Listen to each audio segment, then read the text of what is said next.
This podcast includes explicit language and sensitive topics that some may find offensive. All views expressed belong to the individual speaking and not a representation of any entity that we have been, am now, or will be affiliated with. It's your chance to back out now. That being said, if not, enjoy the show. Previously on the Black Man Misunderstood. So even though I'm in college, I'm on a different path. I'm still rugged. I'm still on campus acting like I ain't got no sense. I'm learning things I'm supposed to learn in college, but I'm still laying people out. Black man, black man, black man, misunderstood. It's your boy Mike B. In the neighborhood therapist.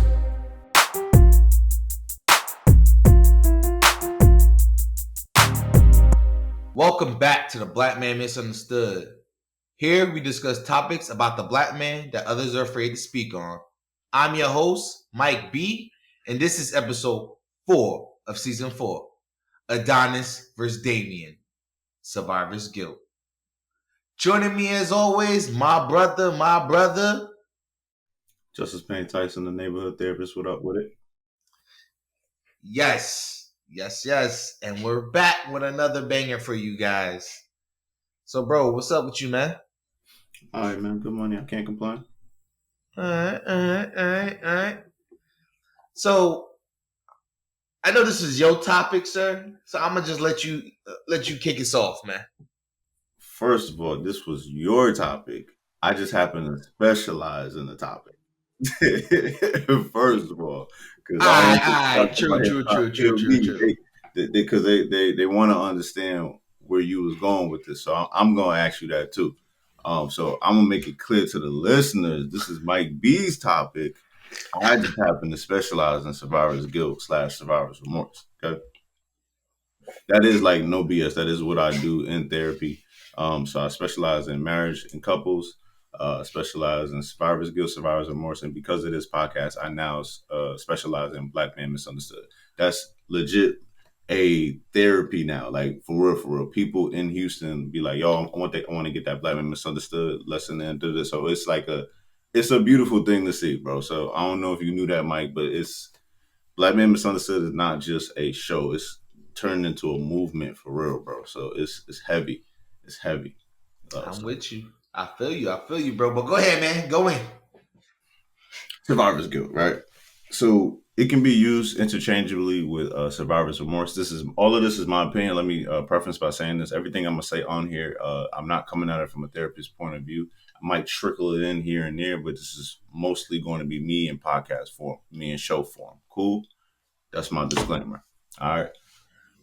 So everybody else's definition of survivor's guilt, based off of Justice Payne Tyson. I feel like they feel it's a mental condition that occurs when a person believes that they did something wrong by surviving a traumatic event.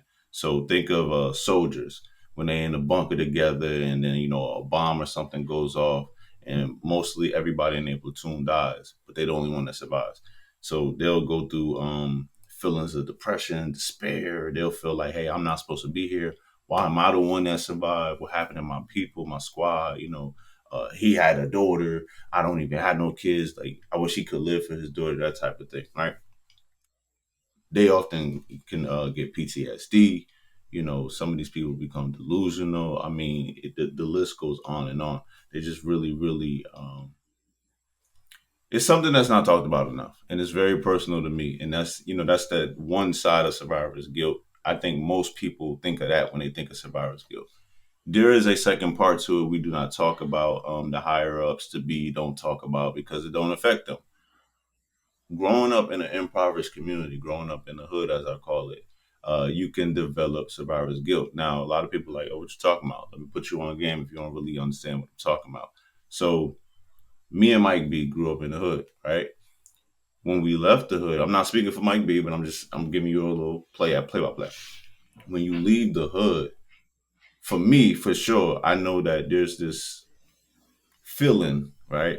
When you're looking at your people that's still in the hood and you're like, damn, like, such and such struggling, or, hey, such and such doing good. They still in the hood. Maybe I shouldn't have left, right? That's that one part of it.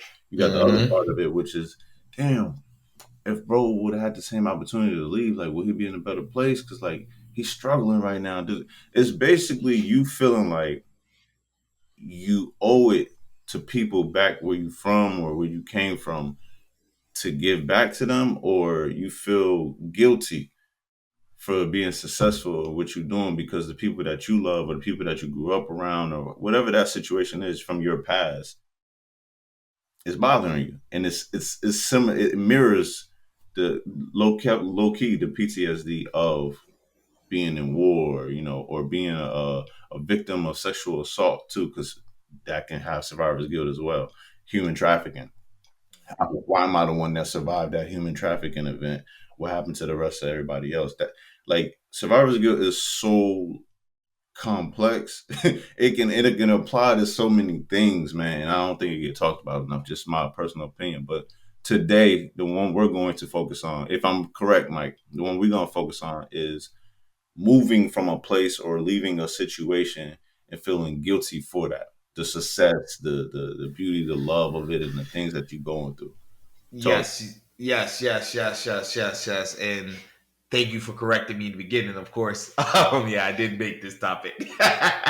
But I thought about this topic specifically after watching Creed 3, hence the title Adonis versus Damian. Because I felt as though their story is relatable to a lot of our story, period, and even to us personally. And do we actually, like you said, do we actually talk about it? In my honest opinion, I don't believe we talk about it enough. I think when people make it or their story gets shared, people will ask certain questions about it, and it's like quick answers, and they don't move on to the next thing because they're on a time crunch instead of actually diving in and into that conversation and actually unpacking some of those underlying issues or other pieces of the puzzle that people don't always hear. So, yeah, yeah. So let's jump straight into it, man. Do you feel you currently have survivor's guilt? No, I honestly don't believe I do now. There was definitely a point in time where I thought I definitely did. And I can say one of those times is specifically when I went away for college. Because, like, I went to school in Rhode Island. Most people know that. You may have seen the school. I mentioned it a couple of times. I ain't going to mention it again right now. No point. Yeah, I can go look it up. I can find my information. It's no here, no there. But anyway. And when it came time for, graduation time and, people looking for jobs and everything, I interviewed with several companies up in Rhode Island, up in the New England area, that I could have easily got the job if I wanted to go there.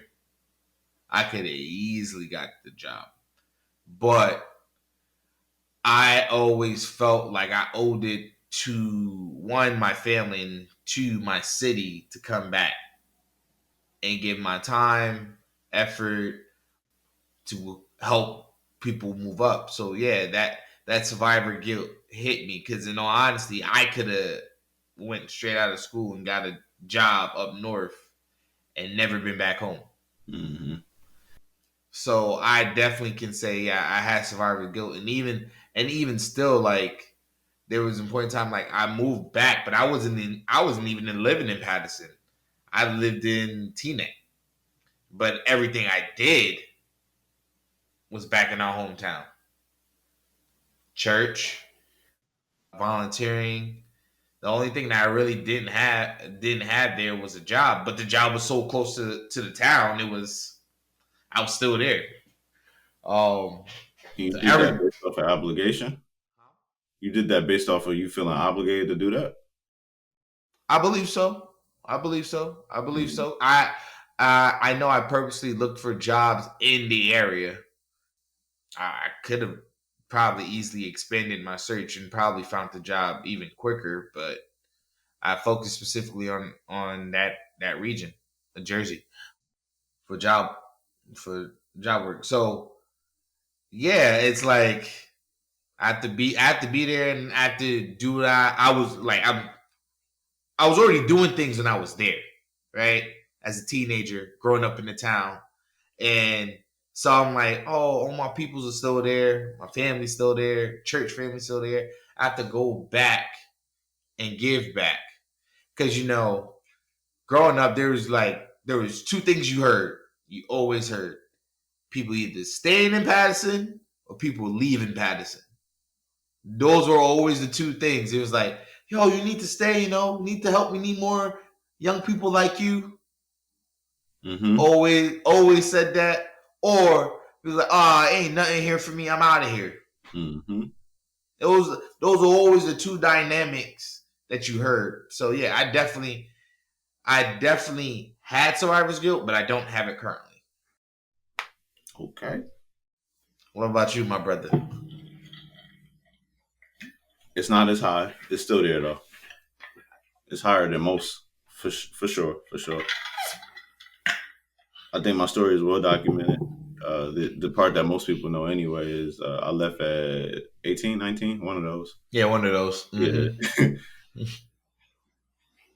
That was tough, man. That was tough because all I saw was me doing the Patterson thing and giving back to the city, even if that meant going an illegal route or a legal route. That's all I saw was Patterson, which is weird for me when I look back on my life, because as much as people know that I'm from Patterson, I never really, if you ask who's who of Patterson, right? I'm talking about people that, you feel like are popular in Patterson, Mm-hmm. they would be like, all right, where you know Just from? Most of them will say football, school, he had a couple of street fights, or some random place. You know what I'm saying? Yeah. Nobody goes from the club at Masonic Temple. Nobody goes this place right here that's popular, or Wild Bull, rest in peace to that place. You know what I mean? Like, nobody, Facts. real talk, nobody Facts. says those things. You know why? Why? Because I was in Inglewood, I was in Brooklyn, I was in Harlem. Oh, that's true. I was like moving around. I'm known in different areas, not Patterson. Like, I'm known in Patterson, but like I'm not known for some of the things that I'm known for in these other places. That's why in season 1, I used to tell you, I'm like, yo, bro, I'm low key a mercenary, bro. Like, the people that know what it's about, they know what it's about. Like, I can go on Talk That, and certain people will be like, oh, just what up, Boom Room, and the popular people be like, how you know, bro? You know that's the shooter. I'm like, yeah. And then I'm quiet. They're like, yo, what the? I've seen it with times when me and you will walk somewhere and you'd be like, bro, that's the boogeyman. You just dapped up the boogeyman. Bro, the boogeyman cool, bro. You know what I mean? So that was my environment. That's how I grew up. That's the polar difference between me and Mike. Like, that's how that was. Mm-hmm. So when I got dragged, I'm gonna say dragged, into the decision of leaving Patterson, right? Mm. I was like, bro, I'm gonna go do this because I was told to go do this. Honestly, because it was between coming to Texas or going to Virginia. But I also knew me. I said, bro, if I go to Virginia Union University, come on, bro. I know me, bro. I'm ignorant, bro. Yeah. Yeah. It's too many beautiful women out there. I'm ignorant, bro. It's a wrap. You know what I mean? So Yeah. it was that. So now let me talk about when I got to Texas, bro. Texas was a culture shock. I'm looking back. I'm like, man, this ain't Patterson. This ain't even New Jersey. This is rural. You know what I mean? The majority of the culture was one culture. It wasn't even like a melting pot. What we used to. That threw me off. I'm like, I can't. This. It's like one culture had a chokehold on the whole city. I'm like, bro, I ain't never seen nothing like this before in my life. I'm not used to this. This is awkward. This is weird. Then racism was more prevalent in Texas, but it was like closeted. In Jersey, they tell you to your face, like, you know what I mean? I had a conversation like that the other day too. Bro, if you don't like me, you're gonna tell me that right then and there, and we good. All right, cool. Keep moving. Let's keep it business. In Texas, they laugh, haha, key in your face. As soon as you walk off, you N-word this, monkey this, porch this, and I'm just like, bro, what is this place? So I had a hard time adjusting. I was still in Jersey mode, so I got into a lot of fights, got into a lot of trouble, if you can call it trouble, because I never really got caught. But you know what I'm saying? So it was a lot of no, we're talking. So it was a lot of that. And then to do that and then start to morph into this, I guess, business person. I got acquainted with a lot of people that was like, hey, you're a low income person. You need to look into grants. You need to look into this and this and that. So I started getting educated about that stuff. And then I don't know when this shit happened. Shift. I said shift. I'm not cursing. And I heard what you said. You good? But a big shift came, and I just became like super educated. Started reading certain books. Started paying attention to the rooms I was in. I started being around judges, and then somehow overnight, what's up? I'm gonna correct you on your statement. I think you've always been intelligent. I think what you removed was the ignorance of not understanding your surroundings. I think that's what you did. To my in Texas. Period. Yeah. Hmm. I don't think that it's not that you weren't intelligent. I think you removed the ignorance of understanding your surroundings. Hmm. Yeah, because I ain't gonna lie, that was tough. Yeah. That was tough because it was like I was trying to break. It seemed like I was being fake in Texas, if that makes sense. And I was fighting for my manhood type thing, like, oh, y'all don't know about me, let me show you type thing. It was like, and as I was getting older, I was like, bro, that's so stupid, bro. Like, what exactly are you fighting about, bro? Like, because you know what I mean, like flag football, or he did something wrong in the classroom, so it's like, all right, don't worry about it. We ain't gonna do this in front of the professor. I'm gonna catch you. What was the point, Mike? I went through a whole semester and a half of just like being a villain, bro. I believe it. I believe it because I know you. I know you. What's the point of that, bro? That's so cool. Like I'm looking back and I'm like, bro, that's trash, bro. Like who leaves the hood for a better life and still bring the hood with them and do all that hood like that? I'm looking back, I'm like, bro, I'm disappointed in you and myself. I'm like, that's disappointing, bro. But the man I am today really, really causes the survivor guilt because as I'm telling you the story of that, right? Think Adonis, Damian, right? I'm telling you the story of how thorough that was, right? And then to get to this point now where I own successful companies, give a shout out. We see you. Juju. And my dog done walked into the shot.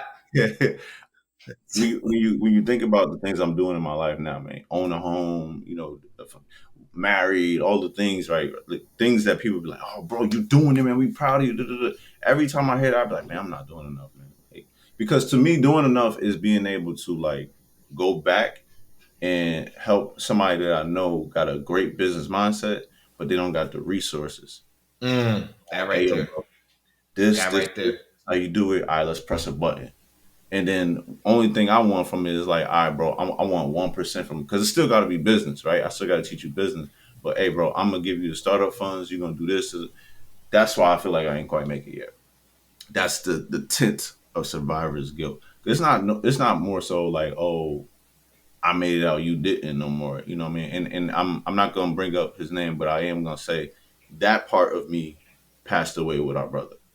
Because when he went down, I couldn't understand it. And I'm not gonna go no deeper than that. There were conversations that we had while he was alive. So when everything went down, I was really, really confused. I was confused, angry. I was just like, I think, in all honesty, I think we all were because we were like, where did this come from? Yeah.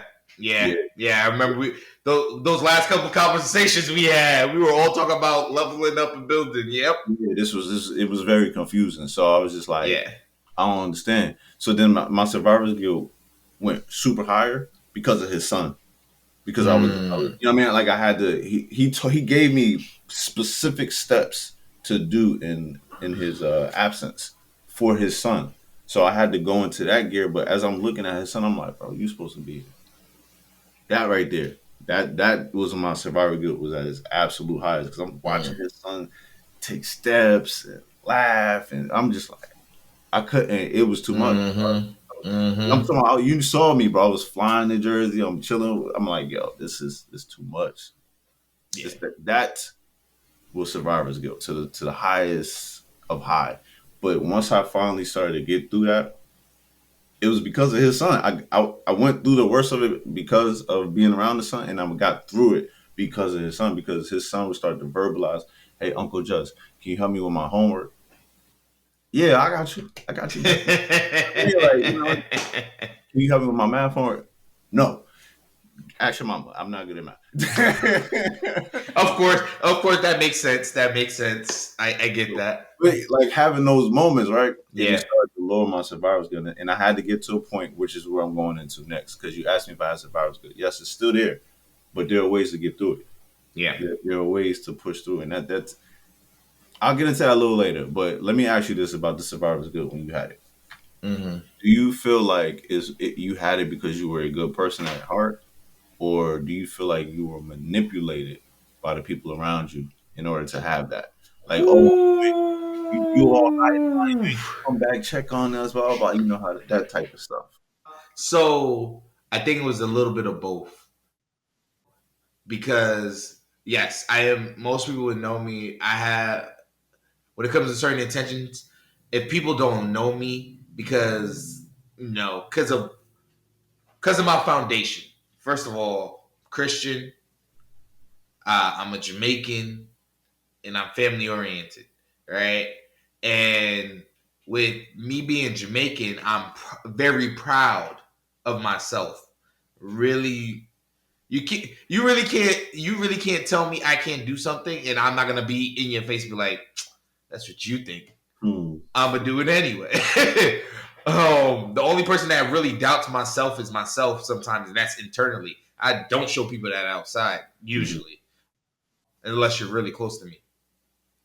So me being a good person at heart is like I always had a heart to help others. Period. So that's always going to be a part of me, no matter where I go, even when I'm here now in Tampa.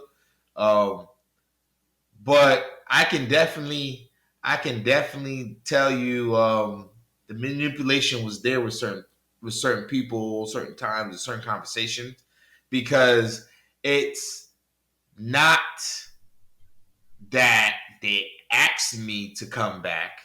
No, it's how they say it to you. It'd be like, "Oh, congratulations, Mike.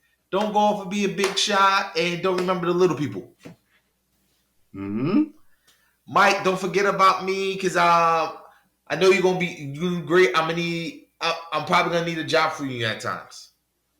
Now, when you hear that constantly on a regular, and like recently,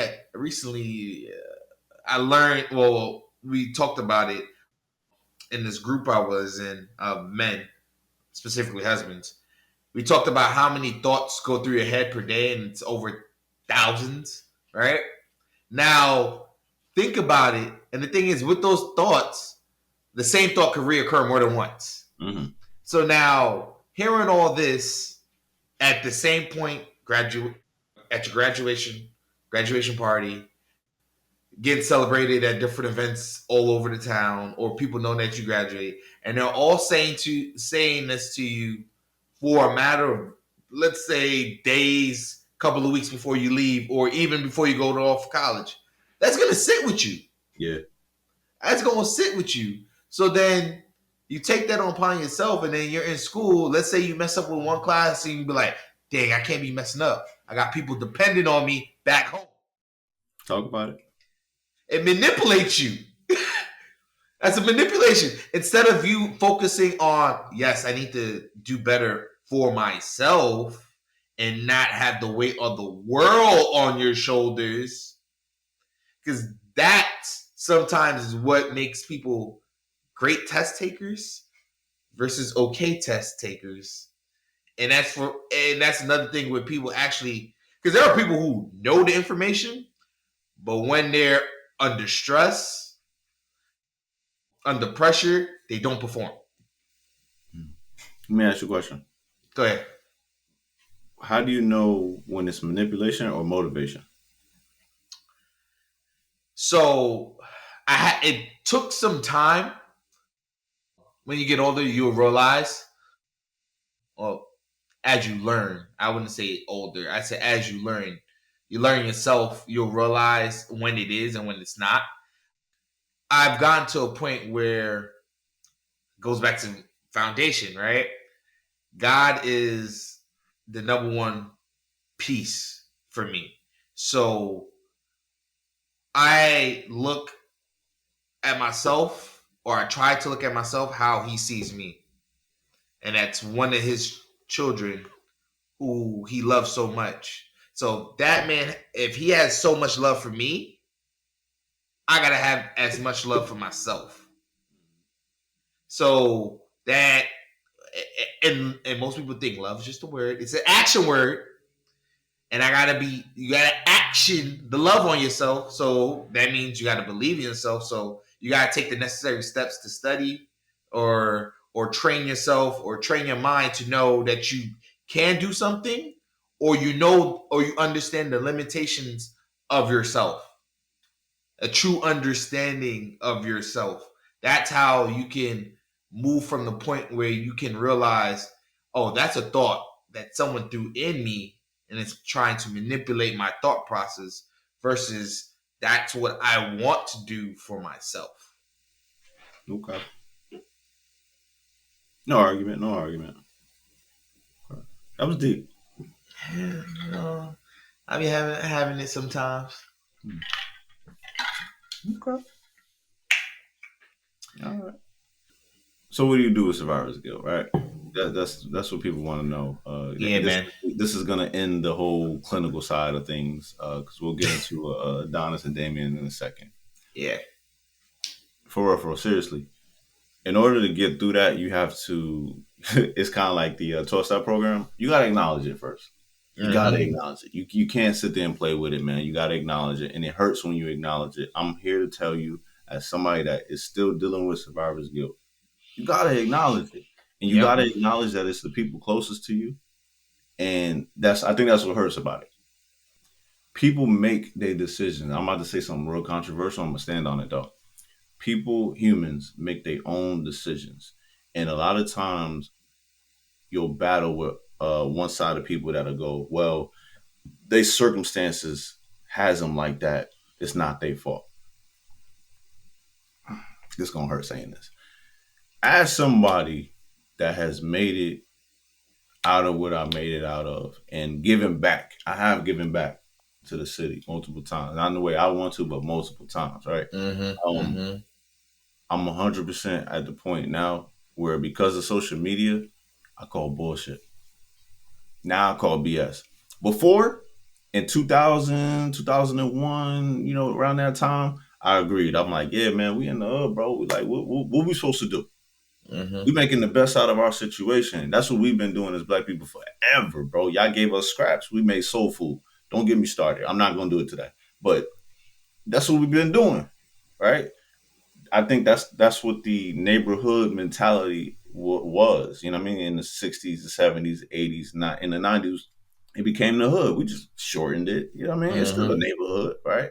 But I think that we got away from that, and we started just like becoming like a cesspool, and we wasn't being positive for each other. So I understand the environment of where the other folks go, well, you got to pick yourself up by the bootstraps. I'm like, it wasn't that easy for us. That's not something we was taught. You understand? We was taught you either got to go to the NBA or pick up a brick. You know what I mean? Like that's what we was taught. You got to play a sport, or and then as you get older, you was taught, oh, you can get a scholarship. But like the people that was taught that, I ain't gonna lie to you, no disrespect, was Mike, because Mike went to Tech. Tech was a better school. Like, you know what I mean? Like we didn't. Mike elevated. You know what I'm saying? So Mike could be considered an elevator in Patterson eyes, because they kind of look at him and they go, or you was destined. That's what he was talking about. It's like people would say, and I was there when Mike. People would say certain things like, "Oh yeah, Mike, we know, hey bro, when you go run that organization, bro, hey, make sure I get my cut, bro, because I knocked out such and such for you." And Mike would be like, "I asked you to do that." Like, yo, it was so like that, though. it really was like that, and you could see it even to today when Michael walk in a room and people be like, "Boy, I told you, bro, I told you was gonna do it," and I'll just be like, I just be sitting there laughing. I'll be like, "That's crazy, bro." On the flip side, though, this is, and again, I'm supposed to be telling you how to get through survivor's guilt. I'm getting there, I promise you. On the flip side, you have people like me where you just go quiet. We were growing up. You see Mike going through that, right? And they look at Just and they go, "Yeah, man. So what we getting into tonight?" You see what I'm saying? Because there's no mindset of Just ain't going nowhere. He not leaving. We getting active. We doing this and this and this, right? So now you see Just today, and it's like, "Yo, Just baby, what's up, dog? Damn, bro, you doing it, bro? Man, it's just crazy. It's like confusion." And I'll be like, "Huh?" And that brings me to the solution. You can't do more for people than they want to do for themselves. And when they put you in a box, they put you in a box. You got to live for you. You got to do what you got to do. If you decide to give back, you decide to give back. That's up to you. But don't make it an obligation. You're not obligated. You know what I'm saying? That's something I really had to fight with, because it was people that I feel, was really beneficial to who I am today. But what I'm really saying out loud for the first time ever is, y'all were beneficial to the tyrant, to the demon I was today. And the human in me, not the spiritualist, because the spiritualist is like, get these people away from you, cut them off, right? The human in me, the pettiness in me, because I've been bred in that, is like, man, you gotta go back to the hood and hit such and such with the deal, because this and this, and he the one that gave you that hammer when you needed to. I'm not gonna say they manipulated that situation, but I think that's a negative aspect. That's a negative space. Because what we talking about? We talking about pride. Yeah. Yep. You see what I'm saying? Yep. So how do you get through that? You just gotta accept it. That's step one. Accept what you're hearing, accept what you're feeling within yourself. Look in the mirror. 2, understand nobody really owes anybody. We're gonna get into that right this next one, right? But let me be very clear what I'm saying to you. If y'all didn't have a loan arrangement or an agreement, a contract, a binding arbitrary contract. See, I'm getting into my school stuff now. if there's nothing signed, what are we talking about? Facts. So get that out of your head. Oh, I owe this person this, I owe this person that, I need to do this. And specifically for y'all with the family members, I'm gonna say this and I'm gonna get killed for it and I'm gonna leave it alone. Okay. For those of y'all with mamas, daddies, cousins, auntie, brothers, and sisters, and you go, well, they helped get me to this point. They spent all this money to do these things, get me to this point, to go to college, stuff like that. They did. It still don't mean you own. Hey, before we move on, man, I'll give this point, and this is from my Christian side of things, biblical, come from the Bible. If it was meant for us to always go back and take care of our parents, God would have said it. His word says, honor your parents. Right. That is totally different than going back and taking care of them. Right? People think honor means that, though. Yeah, but it doesn't necessarily mean that. And I tell you like this, most parents, and I think this is most parents, would say they would want their kids to do what's best for them, bloom and blossom, have fun, don't worry about us. We took care of you for all these years. Why you think you need to take care of me? I can take care of myself. I mean, that is when we talk That's about it. solutions, bro, that's one of them. It's overcoming survivor's guilt is overcoming thought process. Yes. Let's just keep it real. You know what I'm Yes. saying? You're Yep. used to thinking a certain way. So in order to get through, get through survivor's guilt, you gotta unlearn some things, man. And Change your perspective. got to. You got to see from a different angle, always. You got to. And to me, the most important is one, acknowledging it, right? And two, understanding you don't really owe anybody. Three, the final thing, take a step back. If it's really, really going to bother you, come up with a plan. That's the part that destroys us. I'm telling you, anybody that's dealing with guilt, you're going through a constant cycle of, oh man, you feeling bad. It's because you don't have a plan. See, me, bro, another reason why I got through the survivor's guilt is I have a foolproof plan. When somebody now in 2024 and moving beyond, right? When somebody asks me for money, now it's more so, all right, yeah, I may have you, but now I'm gonna make you do something for it. And it's not nothing like crazy. It's more so, hey, read this book. I'm gonna send the money to you in the book. But you got to read the book and figure out where the money is on what page. Now, I'm not gonna say that out loud, but I've actually done that to people. I'm not gonna name names, but there are people that I've sent books to, and there's money still to this day. It's in the book. They didn't read the book. It's like that Kevin Hart story when his mom gave him the Bible. He ain't never looked in the Bible. I'm known, bro. I'm telling you, I'm known for giving gifts, and there's gifts within the gift. That's how I deal with my survivor's guilt.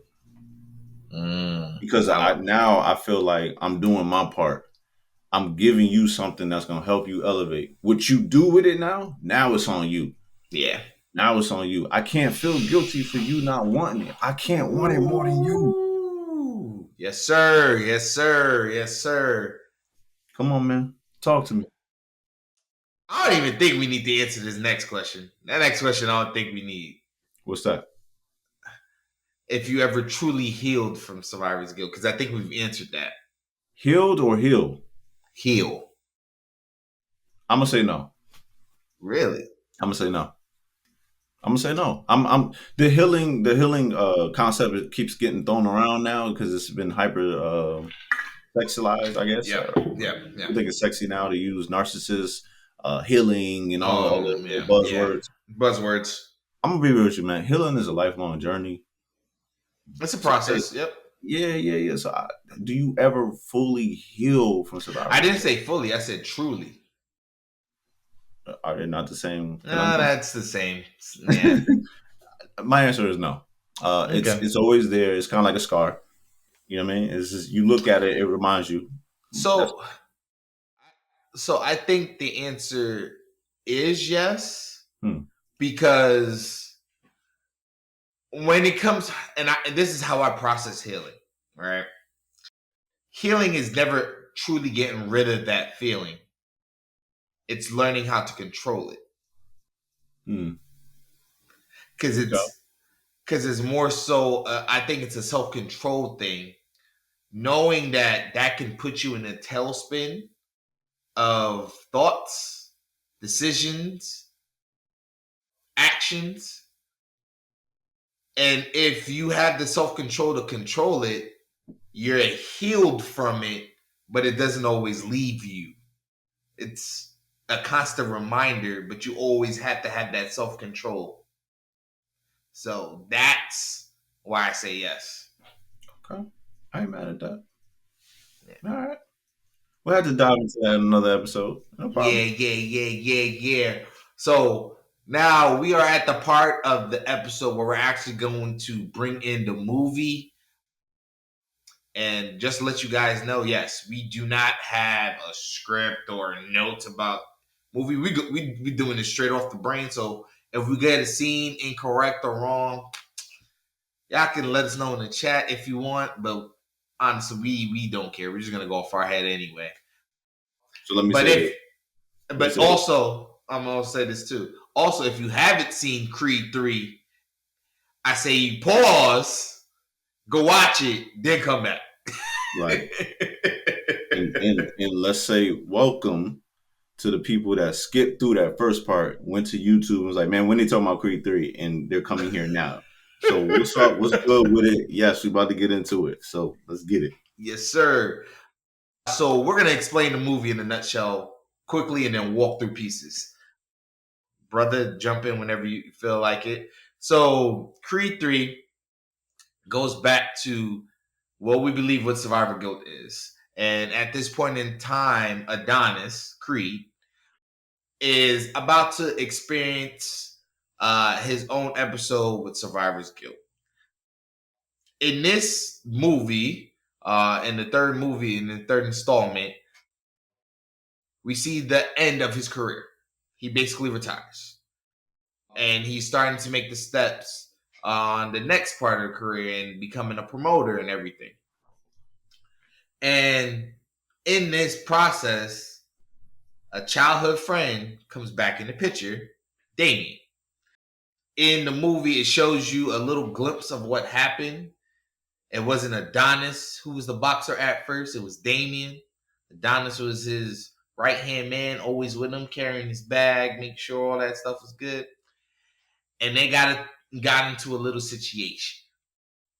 So now, throughout the movie, it's explained Damian went to jail because it was over a fight, but he also had possession of a gun. No, I don't like the way you explained that part right there. Look, we going in depth. I got to give a quick synopsis of the movie. Yeah, but I feel like you're leaving out the most important piece of All this. right, go ahead. So you're right with everything, right? That's his right-hand man. Damian only got in trouble because of Adonis. I think I will disagree with you on that statement. That's why I described it the way I did. Wow. I see what this about to be. Yeah, that's why I disagree with that statement right there. So what you gonna say? All right, go ahead now. Say less. No, we were gonna say. I'm telling you, I'm just trying to do the synopsis of the movie. So now Damian has been watching Adonis his whole career and seeing how he rised up, and in Damian's head, he's thinking that should have been me the entire time. Mm-hmm. Comes out, he makes a plan to actually get what he believes he deserves, and uses Creed as a springboard for his career. And basically, just to cut it a little bit short, we'll dive into a little bit more of the scenes because I don't think we're going to talk about every specific thing. But basically, in short, he end up asking Creed to fight, and Creed comes out of retirement to fight him. We all know what happened. Creed wins at the end. But that's the simple version of how the movie explained. While we go through our questions, we'll talk about the scenes. So first scene, why do you feel like that wasn't Adonis' fault? Other than what I know you about to go, which is, he should have controlled his anger. No, where you going? That with is it? not why. Where you going with it? Then? That is not why. All right. Tell me what the man did wrong. Who? Damian? Yeah. First thing first, he had a gun as a black man in America. Nope. Hear me out. Because I'm trying to remember if he was underage or not, and I think he was underage. They were underage and they were foster kids, bro. All right, so that right there already shows it. Yeah, we in the hood. Look, you know me. You know me. We know we grow in the same hood. I know people. They think they don't have a choice, but you always have a choice. Mike, that was me, bro. I know that was you. That was literally me. Look. Yeah, I know, bro. I don't care. It's still a choice. Look. Wow. Think about it like this. I had a choice to walk with you, even though I know the stuff. I had a choice to walk with our friends. That's my choice. Right. So anything that goes down, that's on me. Okay. All right. Adonis and Damian had a choice. Right. They were friends. They were always together. Cool. Adonis had a choice to punch the man or not. Mm-hmm. He could have left that situation alone, went in the store, and went about his business. Right. But he did. Right. He punched Leon. Right. Not saying he didn't start it, but it's not his fault that Damian went to jail. No. All right. So if no gun was present and Damian still went to jail, we still having the same conversation? The thing is, here's the thing, right? He don't have the gun. I don't think Damian gets locked up. They get taken, but they don't get locked up. Who is they? Really? Who is they? Adonis ran. That's true. He did He run. did the dash. What are we talking about? He did the dash, but at the same time, though, he did run. I forgot about that for a second. Yeah. Yeah, he did run. No, he did run. I ain't going front. He did run. But even still, like, he doesn't run. But even still, the cops really stopped him more so because the gun was pulled. Think about it. Think about it like this. If it was just like a normal fight and you ain't have no weapons or anything, what they gonna do? Hear me out? Dude ain't died, did he? Damian would have half killed him because it was over Adonis. Yeah, Damian would have killed him. But at the same time, though, 2 against 1. How many drunk dudes we actually gonna fight like that on a regular and not be okay? Because we've seen it. We've seen it. It's a little different when you get somebody that's passionate about another human being the way Damian was about Adonis. That was his little brother to him, bro. And when it went to that level, right? I'm saying if he don't have the gun, when it went to that level, I can fully see him knocking the dude out and then continue punching. He would have went to jail anyway, bro. I saw the way that they. Let me give a shout out to the people that did the filmography on that, or the cinema on that, right? Cinematography. Yep. Cinematography. There you go. The beauty of the shots, even from the fight and everything, that was beautiful. Chef kiss. Right. But the way that they caught his eyes, the young Damian's eyes, I was like, said he'll kill for you, bro. And come on, man. Before it went down, when they was doing the little fight, I said, bro, Damian will kill for Adonis, bro. But that's still a decision, right or wrong. That's love, bro. It's love, but it's still a decision. I will lay my life down for you. Yes, absolutely, yes. It's your decision. So that's why I say you can't blame Adonis. You can blame Adonis for starting the situation, but you can't blame Adonis for the decisions you made in the situation. So we would consider Damian HAN. I ain't gonna say the what that mean, but you know what I mean, right? If he didn't do anything, because we would be looking at him side-eyed. Oh, you fake. You ain't the homie. You ain't really about it. You ain't really holding me down. But here's the crazy thing. That's one way of thinking about it. And like you said, and like I've said, you grow over time, so you may have a different way of thinking about it later. Like in the moment, I can tell you right now, I put money. In our group of friends or people we grew up with, people have looked at me crazy about certain decisions I decided to do because I did not believe it was right. And those same individuals now be like, yo, Mike, you were right. I should have followed your lead. It always happens. Okay. I'm here. I hear you. So, are you Adonis or Damian? Neither. I'm Lil Duke. Coach. Explain. So Adonis's coach clearly had a checkered past, a background, and he was just striving to do the right thing for his fighter at all times. And he had so much wisdom, and he told him, look, you don't owe him nothing. That's me. That is who I am today. Today, if I really got to pick who I am from that movie, that's the person I resonated with the most. Don't get me wrong. Watching Damian lose his absolute mind was classic Gemini. He was giving me Gemini vibes. I'm not gonna lie. Anybody that's There been you around, go. Damian was a Gemini. I don't care what nobody said. He was doing the absolute. But that is Gemini tactics. What he did. Okay. Coach Duke though, because he was wise, and he also lost his temper. You know what I'm saying? It was just the passion was there, the love was there. He was trying to tell his child for us, his son, really, yo, we ain't got to do this. And he even got into it with Damian. To me, that's I fall more there.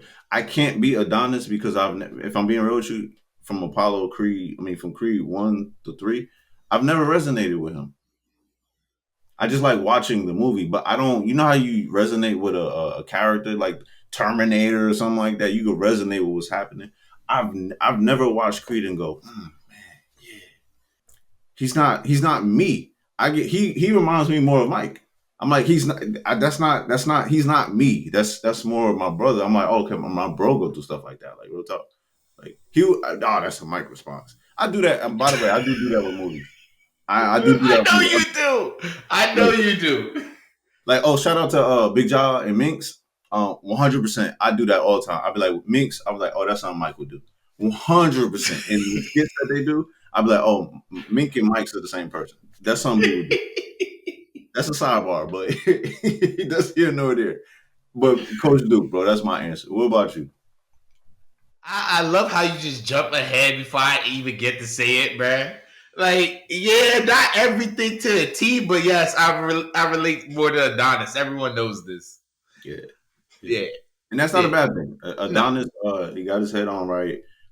He struggled with his own survivor guilt. He had survivor's guilt in 1 and 2, because his dad, you know what I mean? Like, no, he still really had it in 3. Everything came back up. Yeah, the mom situation was wild. The people didn't pay attention to that one. That was crazy, but so I want to talk about that too, yo, because like rewatching it again a little bit, that was one of the scenes I was like, hey, I'm protecting you from something that you don't need right now. You may not understand why, but this is why.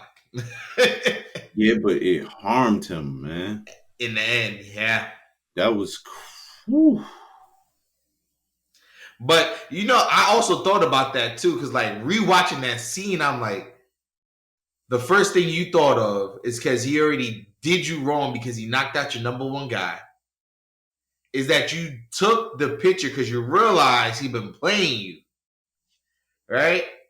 And I've been having conversations too lately too about mental health. And it's like, we always try to label women as emotional, right? Mm-hmm. But I don't think people understand where that comes from. I think they mix it up. So when it comes to talking about women being emotional, and this is my opinion, it's how they process the information in their head. They process it with a little bit more emotion. While in men's head, we process it with a little bit more logic. But that doesn't mean we're not emotional. Because people try to say an angry man or the anger, how they use it, punch a wall, throwing chairs, throwing stuff, or just saying anything that comes to their mind. They try to not label that as emotional, but that is emotional.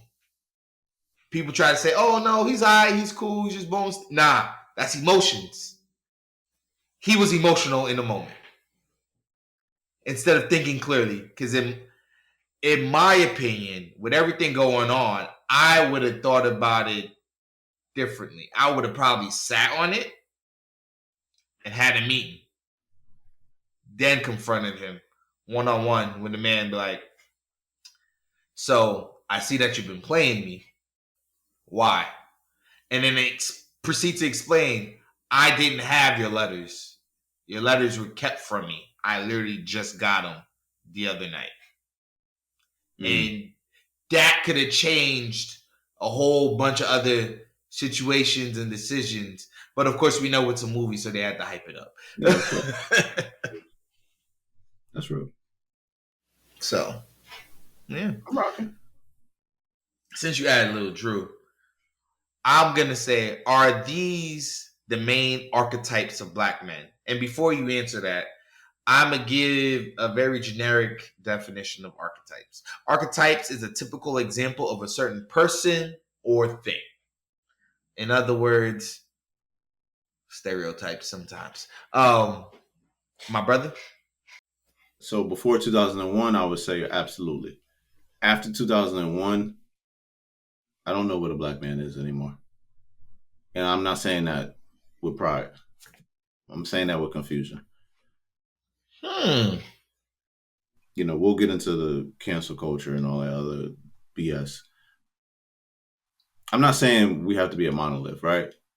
But sometimes I talk to these brothers and I can't recognize us. I can't recognize the soul, the black soul in you. I can't recognize the black spirit in you because I'm talking to you and I feel like I'm talking to somebody else. It don't feel like a brother. It don't like I don't know. You used to walk into a room with black men, right? As a black man, and you would do a head nod, and they all would look at you, and you would do a head nod, and spiritually, you could feel like, all right, we good. That was breaking the ice. I don't have to know you. You nodded back. We good. Now I walk in the room, I do a head nod. You might head nod, and you still might try to rob me. That's confusing.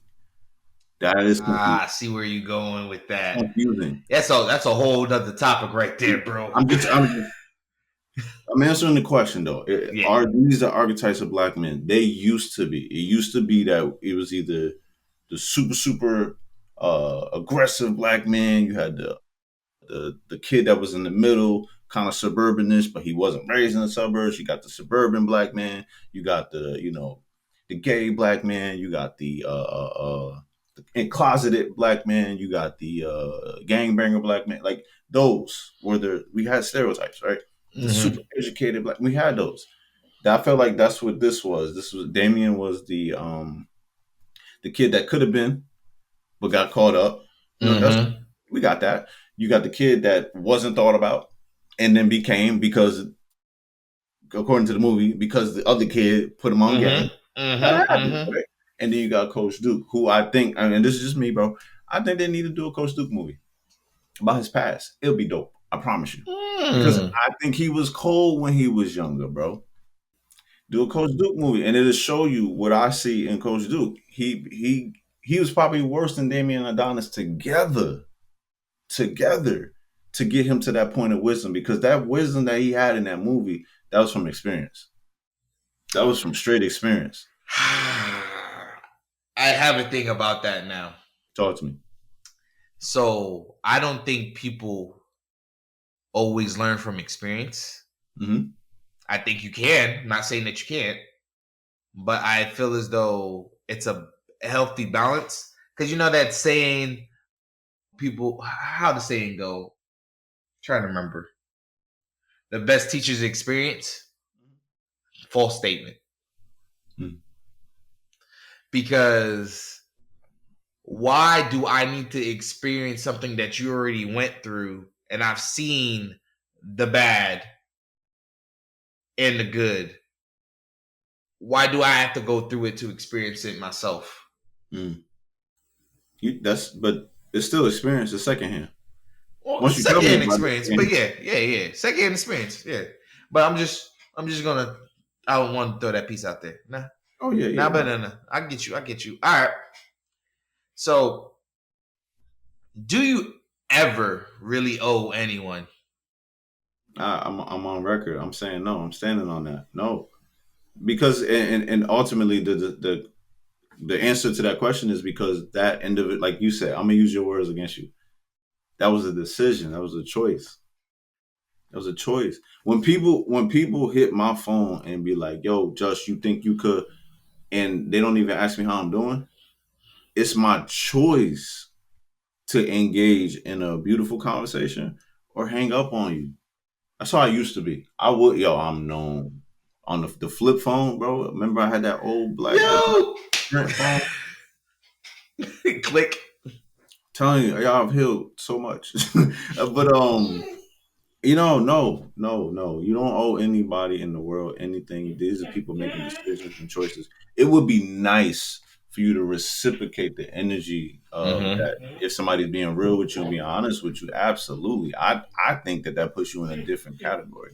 But can you be a selfish, super selfish person in the world and never be selfless after being selfish? Absolutely, do your thing. But I'm gonna look at you weird. Mm.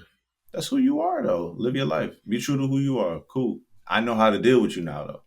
But to say that Mike owes me for anything that elevates in his life because I might have give him a nugget or I might have gave him $500 to do this or you know what I mean, like anything like that. Like that's to me, I'm just like, bro. Why we counting pockets? Two, what did you give him the money for? You gave him the money to gloat and hang it over his head, like you know what I mean? Like what did What are your intentions? About intentions, right? What are your Mm-hmm. do you love the individual or are you using the individual for long game reference? And that'd be my problem with a lot of people that I know. Cause I feel like now I'm looking at people and I'm like, y'all don't really love me in the instance that I think that y'all love me. It's more so What I can get from you. yeah, you see a glow up and you want to get some of that. That's why I loved when I heard that story that Tracy McGrady did. When he made it big, he gave all the people he believed that was close to him $1,000, or I think that was the amount. And he told them, "Don't come back and ask for more." Mm. That was his gift to them, Mm. and he kept it pushing. And I wish a lot of our athletes understand that you ain't got to go back and say the whole hood just because you made it. Sometimes if you save one other person, that's enough. And that's not even saying that you have to do that, because you can do that in many different ways. Yeah. But there's another part of this we don't talk about, and I'm not gonna go too deep into it, but it's a very dark part. A lot of these brothers do get extorted though too, Oh yeah, because the person we not talking about, a black stereotype in the hood, is the person that wasn't really about that. They were chill, you know what I mean? That for real, I used to be the nerd and all that other stuff. We know this is well on established, but like, had I not turned my corner and started fending for myself, I could have very well been that person, bro. Like, because if you look at today and go, okay, look where justice is at, I can very much so see somebody tapping my phone, and be like, hey, yo, we used to protect you in the hood, bro. You need to pay them ends, bro. We see you doing good over there. You need to throw a kickback this time. 100%, bro. But they're not able to do that because I got to a point where I was defending myself. You feel me? But what about the kid that don't defend themselves? True. And they got protected by big homies or whatever, you know, this guy, that guy, and then now you make it out, yeah, they're gonna call you. We entitled to such and such, boom, boom, boom. I ain't gonna say no names, but there's an individual that is from our town that blew up. You know what I mean? Yeah. You know what I mean? already know what you talk about, bro. I already know. So we'll get to end now. The ending of the movie.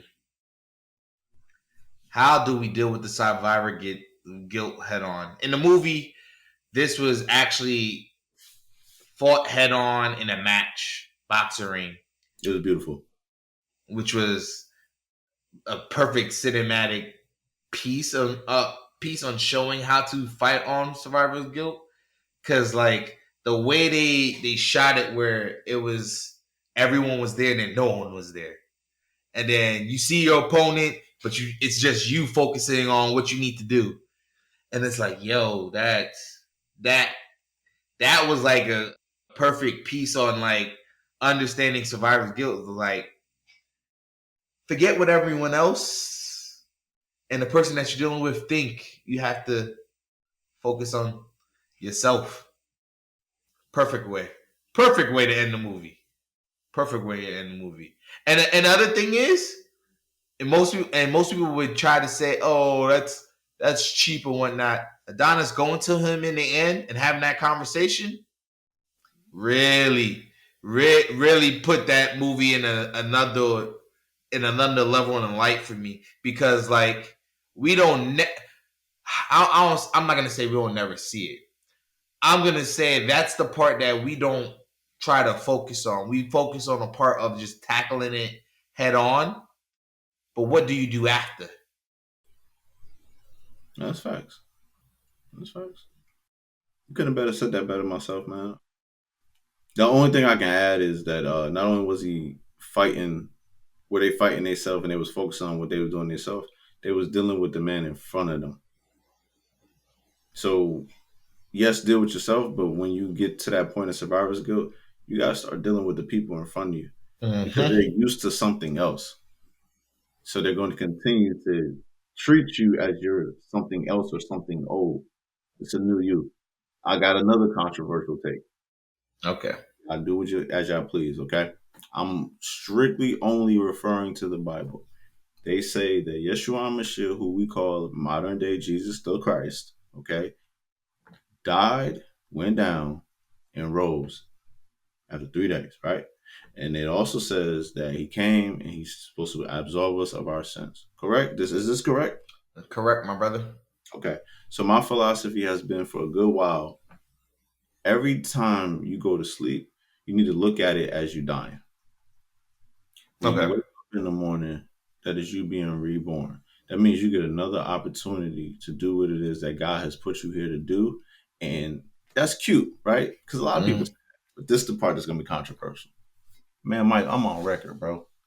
If somebody say something to me on a Tuesday about something I did on Sunday, and I don't resonate with justice from Sunday anymore, I'm going to look you dead in your eyes and be like, I don't know what you're talking about. I'm just as a Tuesday. Sunday was 2 days ago. Every day you go to sleep and you wake up, you get another chance to be a new version of Mike, a new version of Justice, a new version of whatever your name is. You get to be a new version. Be that new version. People going to be like, yo, you switched up. You being fake. Oh, somebody brand new. You're right. You being better than the day before. Exactly. I'm living in a better purpose today, bro. Bro, when I changed my mindset and I started doing that, bro, survivor's guilt got easier. My marriage got easier.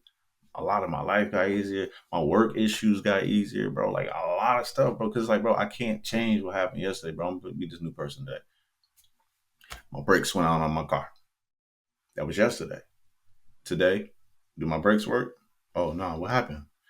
I got amnesia, man. What happened? I don't know. But I'm going to fix it.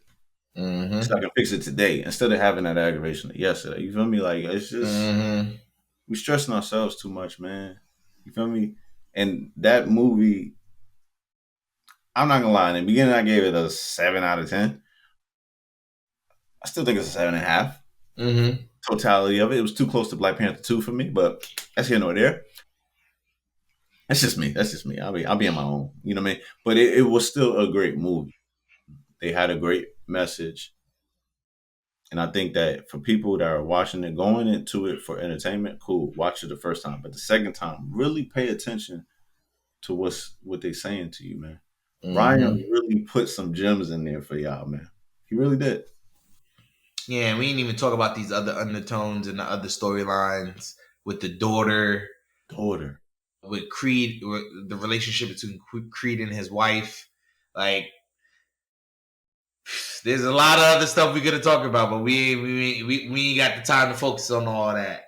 He went into his number one fighter. His number one fighter is why I said it's too close to Black Panther 2 for me. I'm gonna leave that where it's at, but I get what you're saying. Yeah, Understood. A lot of, but understood. But yeah. Anything else, brother? If you're going through survivor's guilt, you're not alone. It's not the end of the world. Take a step back, acknowledge it.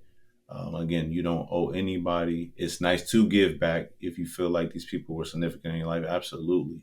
But do not harm yourself striving to get to a goal for you and somebody else. You can't achieve your goal and somebody else's goal at the same time. I'm sorry, bro.